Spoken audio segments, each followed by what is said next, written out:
ibadah syukur kepada Allah terima nikmat yang Allah berikan kepada kita dan syukur alhamdulillah alamin kepada para kiai, para ulama, para silaturahmi dan syukur alhamdulillah jazakumullahu khairan dan santriwati siswa-siswi yang telah mendatangi pembelajaran pada pagi hari ini. Kami sudah alhamdulillah jazakumullahu khairan.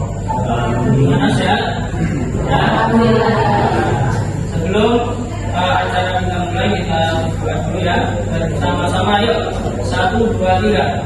Bismillahirrahmanirrahim. Allahumma sholli ala Muhammad wa ala ali Muhammad. Rabbana atina fid dunya hasanah wa fil akhirati hasanah wa qina adzabannar. Alhamdulillahi rabbil alamin. Alhamdulillah. Kemudian saya mau absen dulu ya. Masalahnya nanti yang hadir angkat tangan. Yang pertama Rizky Iwan, Mas Lutfi, Mas Ragil, Mas Ibnu Syihab, Mas Rizky Saputra, Mas Mbak Fani, Mbak siapa namanya? Kok nggak ada di sini ya? Oh, Mbak Faza ya, Mbak Faza, Mbak Elis, Sulman, mereka yang sudah hadir semuanya. Oke. Sebelum Pak Guru mengajarkan pada pengajaran hari ini, saya ingin sedikit menjelaskan bagaimana kita memahami pentingnya belajar Al-Quran. Kita harus betul-betul memahami dan mengamalkan isi dan kandungan Al-Quran, dan kalian juga setelah bisa memahami, bisa mengajarkan kepada murid-muridnya ketika nanti kalian sudah berbaur atau bermasyarakat. Dan paling utama, kalian nanti akan mengajarkan tilawah ini atau yang metode pembelajaran Al-Quran kepada anak-anak kalian, kepada cucu-cucu kalian. Untuk tilawati pada kesempatan kali ini, kenapa harus tilawati, kenapa harus pembelajaran menggunakan labras? Karena metode tilawati ini sebagai metode yang praktis, cepat dan tartil membaca Al-Quran. Ya, dalam kurun waktu 3 tahun saja itu sudah bisa belajar Al-Quran secara detail, secara mudah dipahami. Langsung saja kita mulai pelajaran pada pagi hari ini, yaitu metode tilawati.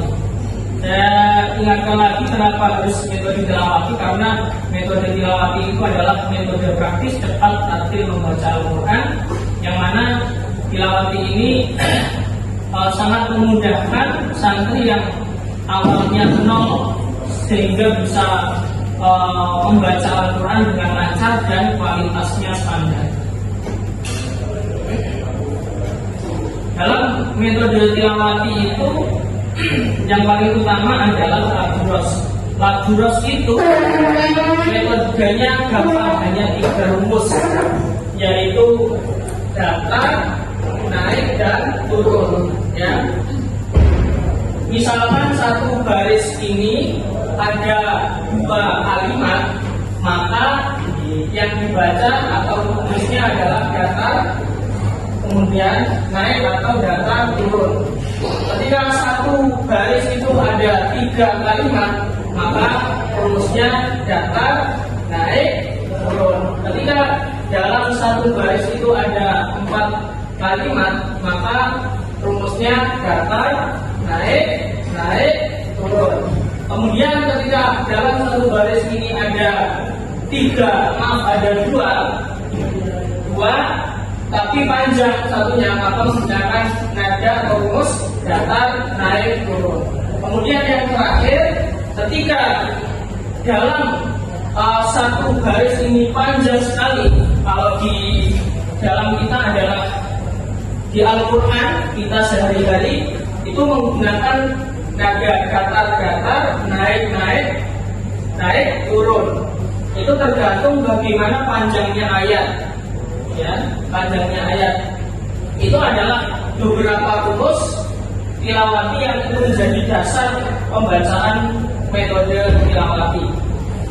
Kemudian teman-teman, ada yang bertanya dari penjelasan Pak Guru? Ada? Tidak ada? Kalau sudah paham semuanya ya. Nah, sekarang saya akan menjelaskan bagaimana baca simak tersebut. Jadi kalau di tilawati itu kan ada namanya menggunakan peraga, ada juga yang namanya baca simak seperti yang dibawa oleh teman-teman atau para santri semuanya. Ini di sini misalkan saya langsung memberi contoh dari Mas Rizky, Mas Syihab, Mas Raga, Mas Lutfi dan Mas Iwan. Ketika Mas Soleh semuanya buka halaman pertama. Halaman pertama. Ya. Ketika Mas Rizky membaca baris pertama, bacanya apa? Hamal, nah, ya, dan seterusnya itu satu baris. Berarti kita menggunakan rumus yang mana? Yang satu, dua, atau tidak? Tidak, naik dan oke. Ketika Mas Rizky baris pertama, maka Mas Syihab baris ke dua, Mas Ragil baris ke, Mas Lutfi baris ke empat, Iwan baris ke lima. Oke. Tapi kan ini bisa dalam satu baris, satu halaman itu kan ada 6 atau 7 baris. Tidak boleh Mas Rizky meneruskan baris ke 6, tapi harus melanjutkan bacaan yang kedua, yaitu baris ke 2. Baris kedua, Mas Syihab baris ke 3, Ragil baris ke 4, Lutfi baris ke 5, Iwan baris ke 6. Bisa dipahami ya? Oke. Ya. Itu adalah baca simak. Ya. Jadi metodenya doa dulu, kemudian pakai peraga tilawati, baru baca simak. Kemudian setelah itu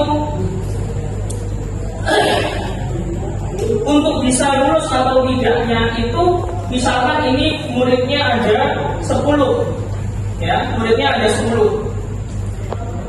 Tilawati itu bukan seperti Iqra. Kalau Iqra seumpama dia lancar, maka ya hanya dia saja yang lancar, teman-temannya tidak ngaruh. Tapi kalau tilawati ketika semuanya 10 lancar, maka semuanya naik, ya. Atau misalkan 10 orang yang lancar ada 5, yang tidak lancar ada 5, maka walaupun yang 5 lancar, yang 5 tidak lancar, maka semuanya tidak naik. Karena prosentase tilawati bisa naik ke halaman berikutnya itu perbandingannya 30% banding 70%. Ya, itu. Kalau misalkan ini 10 orang, 70%-nya berarti berapa? 7 orang lancar, yang 3 tidak lancar. Tapi boleh semuanya naik karena prosentasenya lebih dari 70%. Kalau cuma 50%, walaupun yang 5 lancar, yang 5 tidak lancar, tidak bisa naik. Itu ya. Jadi paham ya? Oke.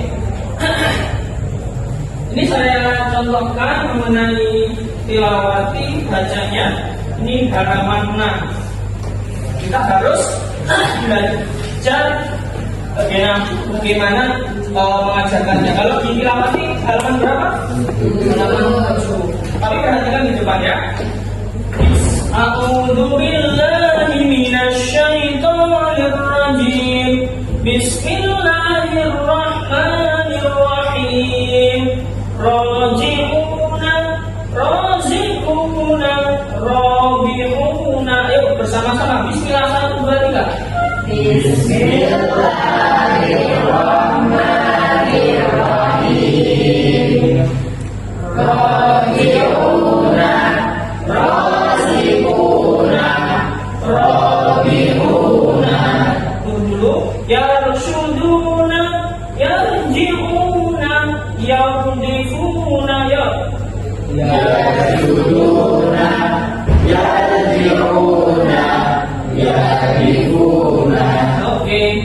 Oke. Insya Allah sudah. Sekarang kalian bikin kelompok apa soleh? Kumpul agak-agakan ke temennya yang laki-laki juga kumpul sebentar, nanti 1 menit, nanti kalian ngobrol-ngobrol sedikit, nanti ada yang mengajukan pertanyaan. Silakan membuat kelompok kecil, ya. Buat kelompok kecil, kita aja langsung ya. Oke, langsung gabung jadi 5 orang ini. Oke, sedikit ngobrol-ngobrol, silakan cari pertanyaan apa yang membingungkan, silakan ditanyakan. Ya.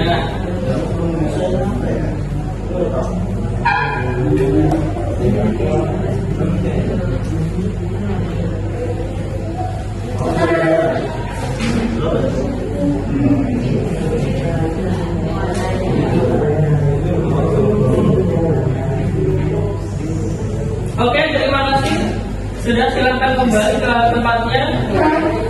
Barangkali ada teman-teman yang masih bingung mengenai tilawati, silakan dari kelompok yang laki-laki, silakan. Siapa yang mewakili bertanya? Siapa yang mewakili bertanya tadi? Ada? Ada yang bertanya enggak? Nah, kasih kesempatan. Ada? Mas Iwan, tanya apa? Ayo apa? Ada yang lain enggak bertanya? Mas Syihab? Sederhana saja. Enggak, belum ada. Coba yang perempuan. Setelah tilawati itu apakah selalu menggunakan makros? Oke. Kalau ditilawati itu, kalau misalkan usia dari kelas 1 SD kelas sampai kelas 6 atau mungkin maksimal SMP masih menggunakan makros, tidak masalah. Tapi kalau sudah dari SMA sampai atau bahkan dewasa kok menggunakan makros itu kelihatannya kurang enak didengar. Jadi sebenarnya bagus saja, cuma lebih baiknya menggunakan nada yang lain. Karena memang makros itu hanya untuk memudahkan metode pembelajaran. Terus kalau menggunakan makros dipakai sampai dewasa, bahkan untuk ngimami sholat, sebenarnya menurut saya kurang enak didengar. Walaupun sebenarnya ya boleh saja. Alhamdulillahirabbil alamin arrahmanir rahim, itu kayak kurang enak. Makanya kalaupun memakai makros tetapi divariasi gitu. Laki-laki udah ada sih yang tadi yang diskusi tadi, ada enggak?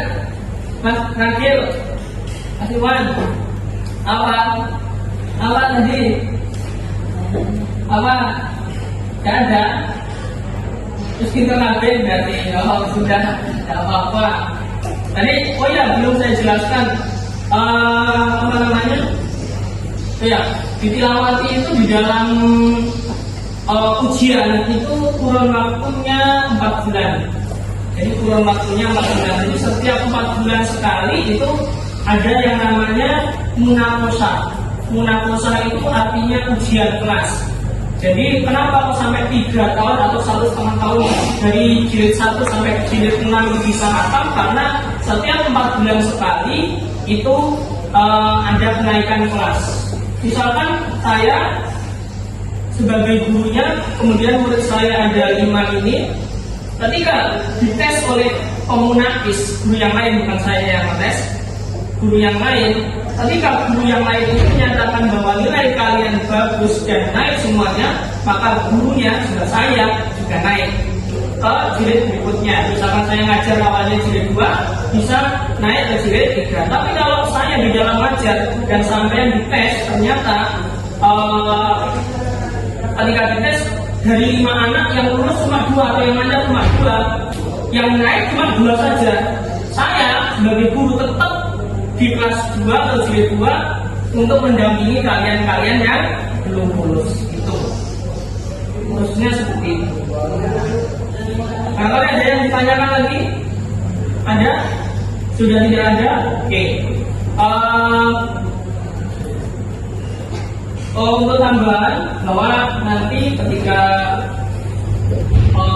pengajaran tilawati kita harus mengeksplor diri, harus membangkitkan semangat anak-anaknya, karena memang anak-anak atau ya usia dari SD sampai SMP atau kelas 1 sampai kelas 6 atau ya PAUD sampai kelas 6 itu mempunyai mood yang berbeda-beda, mempunyai hati yang berbeda-beda, sehingga harus sabar, harus betul-betul bisa ngawali, harus betul-betul bisa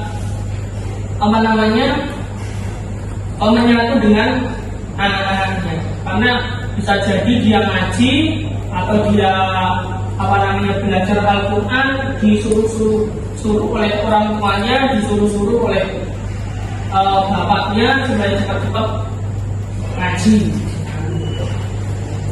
Kemudian sekian ya, tapi sebelum saya tutup, saya akan menunjuk dulu ya,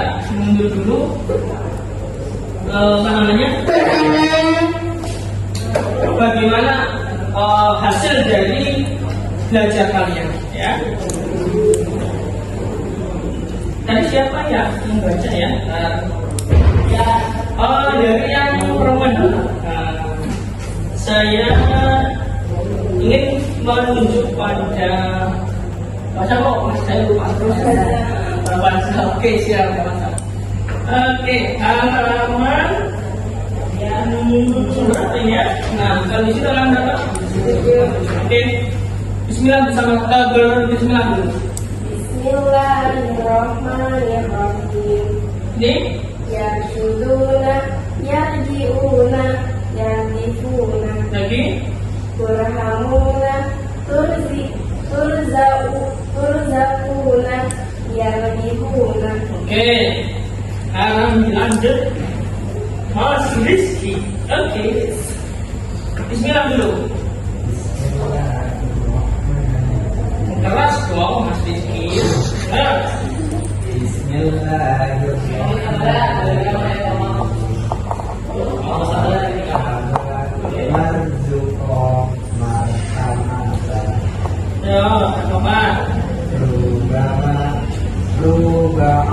Panjang pendeknya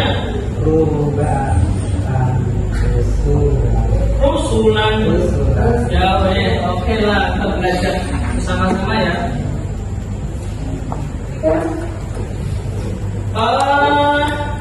Kita sebelum kita selesaikan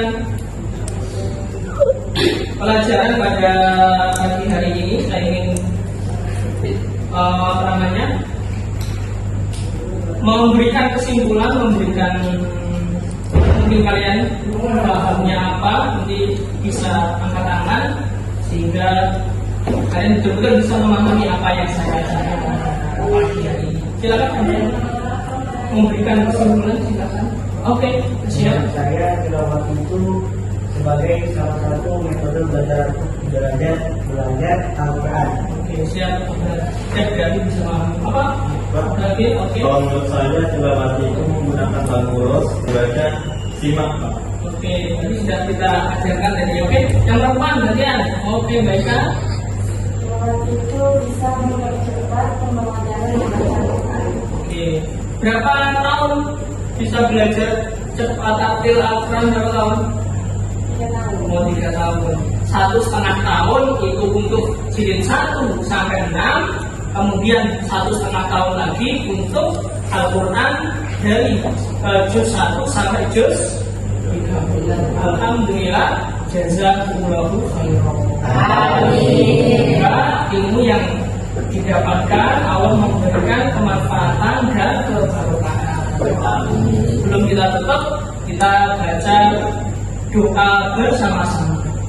Bismillah, sholawat pendek, ilmu yang bermanfaat, terus alhamdulillah. 1, 2, 3.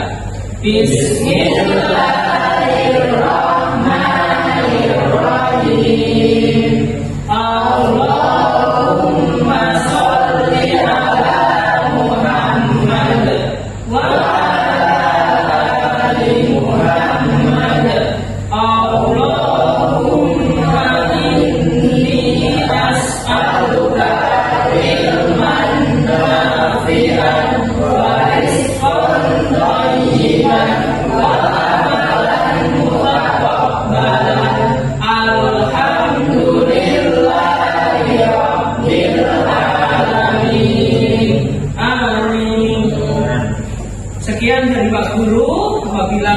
terbuktinya salah dalam ucapan berkata minta maaf yang sebesar-besarnya.